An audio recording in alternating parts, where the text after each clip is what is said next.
अस्सलाम वालेकुम नाज़रीन, मैं हूं एडवोकेट अदील हैदर और आप देख रहे हैं मेरा यूट्यूब चैनल। नाज़रीन, आज हम जिस मौजू पर बात करेंगे वो इंतहाई अहम है और बहुत सारे लोगों को इसकी ज़रूरत पेश आती रहती है और हमें कई दफ़ा क्यूरी आई है कि इसका हमने कोई इलाज बताएं, इसका कोई हमें हल बताएं। और वो हमारा आज का टॉपिक जो है वो रिफ़ंड का है, क्योंकि पूरी दुनिया में ये होता है कि जब टैक्स की रिटर्न फाइल की जाती है, इनकम टैक्स की रिटर्न फाइल की जाती है, तो कुछ ना कुछ रिफ़ंड क्रिएट हो जाता है और रिफ़ंड जो है वो हक बनता है टैक्स पेयर का कि जो उसने एक्स्ट्रा टैक्स पे किया है वो उसे वापस मिले। हम सबसे पहले आज आपको बताएंगे कि रिफ़ंड है क्या और इसका प्रोसीजर क्या है, इसको लेना कैसे है और इसका लीगल तरीकाकार है क्या। नाज़रीन, रिफ़ंड वो रकम है जो आप जब पूरा साल आप टैक्स पे करते रहते हैं। टैक्सेस दो किस्म के होते हैं, आपको बहुत अच्छे तरीके से पता है। एक एडजस्टेबल और एक जो है फिक्स टैक्स होते हैं।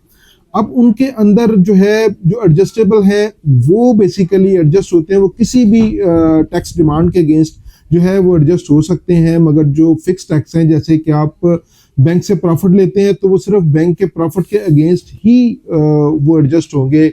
और इसी तरह जब आप बिजली का इस्तेमाल करते हैं, बिजली के ऊपर जब टैक्स लग के आता है, इनकम टैक्स की बात कर रहा हूँ, विद होल्डिंग टैक्स की बात कर रहा हूँ, तो वो बिजली के अगेंस्ट ही आपको जो है या उसकी जो इनकम बनेगी उसके अगेंस्ट ही उसको एडजस्ट किया जा सकता है। जो एडजस्टेबल टैक्स है, या आप जायद टैक्स पे कर चुके हैं, जितनी आपकी इनकम है उसे, उसके ऊपर जो आपका टैक्स चार्जेबल बनता था उससे जायद अगर आपने टैक्स पे किया है तो आप उसका आपको इनकम टैक्स की रिटर्न के अंदर ऑटो कैलकुलेशन के अंदर ही आपको वो रिफंड शो कर देगा। और जब आप रिटर्न सबमिट करेंगे और जब आपका 120 का ऑर्डर आएगा कमिश्नर की तरफ से, तो उसके अंदर रिफंड डिटरमिन हो गया होता है। और अब जो अगला मरहला आता है कि आपने रिफंड वापस कैसे लेना है। इसका एक कानून के अंदर एक तरीकाकार वज़ा किया गया है और वो सेक्शन 170 है, 170 of the income tax ordinance 2001। नाज़रीन, ये बहुत अहम टॉपिक है और मैंने जितनी मेरी प्रैक्टिस हो चुकी है, या मैं हर बंदा यही चाहता है कि मुझे रिफ़ंड मिल जाए। वो मिलता है, कैसे मिलता है, आज हम आपको उसके बारे में बताएंगे कि 170 कहता क्या है। मैं आपको इसकी बेयर रीडिंग सेक्शन की करके बताऊंगा कि सेक्शन 170 कहता क्या है।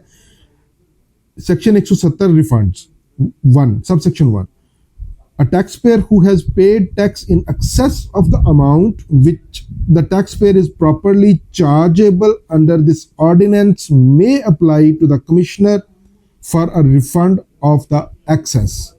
मैं जो आपने टैक्स पे किया, जैसे मैं पहले बता चुका हूं, उसके बाद अगर जो एडजस्टेबल, जो चार्जेबल है, अगर उसे जायद पे हो गया है तो आप उसको अप्लाई कर सकते हैं। अथॉरिटी बता दी गई है इसके अंदर कि आप उसे कमिश्नर इनकम टैक्स जो है वो अथॉरिटी है, उसको आप अप्लाई कर सकते हैं। और वो अप्लाई कब कर सकते हैं? जब आपकी रिटर्न ऑर्डर बन के जो है आपके पास आ जाए, तो उसके साथ आपने अपने लॉगिन पासवर्ड में जाना है और इसका तरीकाकार बताया गया है कि उसकी एप्लीकेशन दी जाएगी। An application for refund under subsection 1 of the 170 shall be made in the prescribed form। एक प्रिस्क्राइब फॉर्म है, उसको आपने फिल करना है। उसके जो है उसके अंदर अपने पर्टिकुलर्स लिखने, कौन सा साल है, कितनी इनकम डिक्लेयर की थी, कितने आपके टैक्सेस पे हो गए थे और कितने आपके एक्सेस है, और वो रिफंड की सूरत में वो प्रिस्क्राइब्ड फॉर्म है एक। उसके बाद verified in the prescribed manner, वो जो आपने टैक्सेस पे किए हैं उसका आपने सबूत भी जो है वो वेरीफाइएबल होना चाहिए और उसको साथ आपने अटैच करना है वहाँ पर। वो जो जहाँ जहाँ पे आपका टैक्स डिडक्ट हुआ है वो तमाम टैक्सेस आपने उसको वहाँ पर आपने अटैच करना है उसके साथ। तीसरा जो है वो बड़ी अहम है कि made within 3 years of the later of the date on which the commissioner has issued the assessment order, वही जो बात मैं पहले कर रहा था, to the taxpayer for the tax year to which the refund application relates to. फर्ज किया आप 2025 का रिफंड अगर आप अप्लाई करना चाह रहे हैं तो अभी आप कर सकते हैं, क्योंकि ऑर्डर आ चुका होता है और उसके अंदर आपका रिफंड डिटरमिन हो गया हुआ है, और उसको आप उसके जब कमिश्नर ऑर्डर पास करेगा देन आप उसको अप्लाई कर सकते हैं, उससे पहले आप नहीं कर सकते। मेरे पास एक केस आया कि एक बंदे ने 236 के का टैक्स पे किया हुआ था, वो कहता जी मुझे रिफंड ले दें। मैंने कहा ये ऐसे कैसे ले दें, अभी इसका टैक्स पीरियड नहीं पूरा हुआ, अभी इसकी जो है आपकी एडजस्टमेंट नहीं आई, ना आपने कहीं पे रिपोर्ट किया है। तो जब तक रिपोर्ट नहीं करेंगे, कमिश्नर का ऑर्डर नहीं आएगा, देन रिफंड क्रिएट नहीं होगा, देन उस वक्त तक एप्लीकेशन हम फाइल नहीं कर सकते। सो ये जो चीज़ें थी, ये आपने लॉगिन में जाना है, ऑनलाइन आपने एप्लीकेशन देनी है, प्रिस्क्राइब्ड आपने मैनेज जो फॉर्म है उसको फिल करना है, उसके साथ आपने तमाम जो डॉक्यूमेंट्स आपके टैक्स रिडक्शन के हैं वो लगा देने हैं ताकि वेरिफिकेशन हो जाए। और उसके बाद अगला मरहला शुरू होता है कि जो कमिश्नर साहब हैं वो 60 दिन के अंदर अंदर उसका फैसला करने के पाबंद हैं। बहरहाल एक सेक्शन और भी है, मैं आपको पढ़ के सुना देता हूँ। वो एक अलग बात है कि ये 2021 फाइनेंस एक्ट में ये इंसर्ट किया गया, इनकम टैक्स ऑर्डिनेंस 2001 में, और अभी तक उस पर अमल होता हमें जो है वो कहीं नज़र नहीं आता। वो है section 170A, electronic electronic processing and electronic issuance of refunds by the board. Notwithstanding anything contained in section 170 of this ordinance, commencing from the year 2021, जैसे मैं आपको बता रहा था, the board may process and issue refund to the taxpayer who has filed the return of the income without requiring refund application। कि इसके अंदर आपको एप्लीकेशन देने की भी ज़रूरत नहीं है। तो ये जो बोर्ड है या डिपार्टमेंट है वो पाबंद है कि आपको by the taxpayer to the extent of the tax credit verified by the board computerized system as may be prescribed, the refund amount sanctioned under the, ये लाइन बड़ी सुनने वाली है, मजे की है, the refund amount sanctions under this section shall be electronically transferred in the taxpayer's notified bank account, कि automatically आपके बैंक अकाउंट में ये ट्रांसफर हो जाएगा, जबकि ऐसा होता नहीं है। अब जब हम पहले 170 पे ही रहेंगे, क्योंकि ये 170A जो है इसकी एप्लीकेशन हमें 2021 के बाद अभी तक कहीं पे नज़र नहीं आई, मुझे एटलीस्ट नज़र नहीं आई।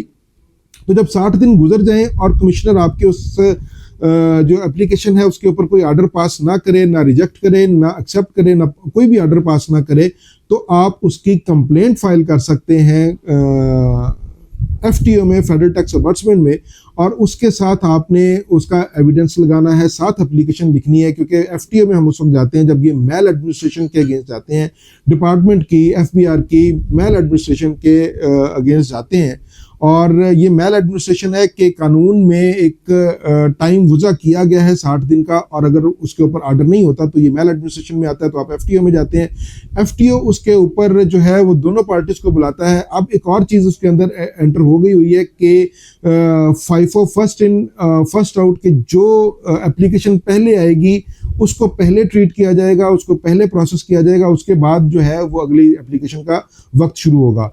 और इसके अंदर एक और अमेंडमेंट आ गई हुई है कि 1 मिलियन तक जो रिफंड्स हैं उनकी एप्लीकेशंस डायरेक्ट जो है वो FTO इस्लामाबाद में एक नया उन्होंने एक यूनिट कह लें आप वो क्रिएट किया है, वहाँ पे सुनी जाएगी और उसको ऑनलाइन सुना जाएगा। बहरहाल अब एक जो लेटेस्ट जो इसका नोटिफिकेशन है वो ये कि आप किसी भी किस्म की जो FBR जो FTO है वो तमाम एप्लीकेशंस जो है अगर आपकी अवेलेबिलिटी फिजिकल नहीं है तो वो ऑनलाइन भी सुनने का जो है वो ऑनलाइन भी आपको सुन सकता है। और उसके अंदर डिपार्टमेंट का DR बैठ जाएगा, डिपार्टमेंट रिप्रेजेंटेटिव, और आप बैठेंगे और ऑनलाइन आपकी हियरिंग हो जाएगी। कुछ मैटर्स ऐसे जहाँ पे कोई कॉम्प्लिकेशंस हैं उनको वो जो है फिजिकली नोटिस हो जाएगा। बहरहाल 1 मिलियन के अंदर अंदर जो होगी वो उसका आप डायरेक्ट जो है ऑनलाइन उसकी एप्लीकेशन जाएगी और ऑनलाइन उसकी हियरिंग होगी। बहरहाल उसके बाद जब आप वो FTO में प्रूव कर देंगे कि जनाब ये मेरा रिफंड बनता है और ये वेरीफाइड है और इसकी CPRs मौजूद हैं, इसके टैक्स रिडक्शन सर्टिफिकेट्स मौजूद हैं, उसको वेरीफाई किया जा सकता है, तो FTO जो है वो इंस्ट्रक्शंस जारी करेगी डिपार्टमेंट को कि इसका टैक्स का जो रिफंड है वो जारी किया जाए। नाज़रीन, ये एक छोटा सा प्रोसीजर था जो रिफंड के हवाले से जो है बहुत अहम था, क्योंकि बहुत सारे लोगों को इसकी ज़रूरत पेश आती है। नाज़रीन, आज के लिए ये मैंने एक इन्फॉर्मेटिव वीडियो बनाई है, उम्मीद है कि ये आपके बहुत काम आएगी। आज के लिए इतना ही, इजाज़त दीजिए, अल्लाह हाफ़िज़।